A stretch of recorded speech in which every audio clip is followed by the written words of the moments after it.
C'est bizarre la façon dont Dieu nous parle souvent lorsqu'on traverse des situations et que tu te dis, en fait c'est vrai. Quand il a fini de parler, tu te rends compte que en fait c'est vrai. Parce que quand tu es dans la situation, tu ne vois pas l'issue, tu ne vois pas ce que la parole de Dieu dit, tu ne vois pas ce que les gens peuvent penser de la situation, tu ne vois que tes émotions que tu ressens, la personne qui est devant toi ou la situation qui est devant toi ou le problème qui est devant toi, que tu dois trouver la solution rapidement. Et quelle solution? Tu cherches quelque chose qui va t'encourager, quelque chose qui va te motiver, quelque chose qui va pas te nuire, qui va pas te blesser, qui va pas te faire regretter.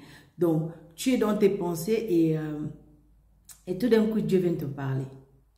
J'espère que cette expérience que moi j'ai vécue va t'amener à voir la vie différemment et à voir les gens différemment et à voir les situations différemment. Qu'est-ce qui se passe? Il se passe que je suis dans une situation et que quelqu'un me fait quelque chose qui me dépasse, que je ne sais pas comment pardonner la personne. Je suis dans cet état de, mais pourquoi je veux lui pardonner? La personne ne mérite pas ça. Pourquoi je me pose des questions? Et pendant que j'étais en train de penser, Dieu me dit, est-ce qu'un jour tu t'es déjà rendu compte que, est-ce que tu as lu l'histoire de Jésus, du moment où il s'est fait tabasser, qu'on a mis la croix, on a mis la couronne d'épines sur la tête, jusqu'au moment où il a été crucifié. Est-ce qu'à un moment tu t'es rendu compte que, est-ce qu'à un moment Jésus s'est arrêté pour insulter les gens qui le tabassaient, qui l'insultaient, qui le malmenaient, qui le crachaient dessus? Est-ce qu'à un moment Jésus s'est arrêté? J'ai dit non. Il me dit pourquoi Jésus ne s'est pas arrêté d'après toi? J'ai dit Jésus ne s'est pas arrêté parce que il avait une mission, il avait un but, il savait qu'il allait à la croix pour se faire crucifier.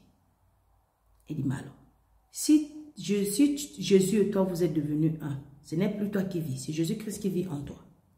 Et on te fait du mal, et on te maltraite, et on t'insulte, et on te crache dessus, et on te fait toutes sortes de genres de choses. Pourquoi alors toi tu veux t'arrêter?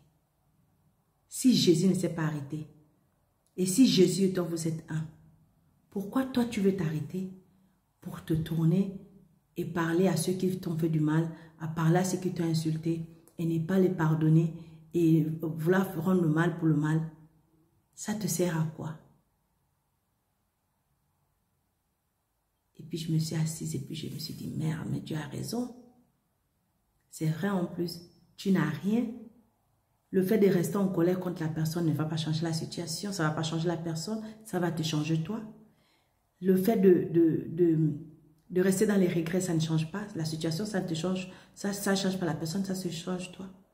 Et aussi, l'autre chose qui m'a rappelé, il me dit, rappelle-toi qu'à la croix, la seule prière que Jésus a faite pour ces gens, il a dit, Père, pardonne-leur, car ils ne savent pas ce qu'ils font. Et toi, c'est la prière que je veux que tu fasses. Et quand tu l'as fait, cette prière, pardonne sincèrement. Alors toi aussi, comme Jésus l'a fait dans Luc chapitre 23, verset 34, Jésus dit, Père, pardonne-leur, car ils ne savent pas ce qu'ils font.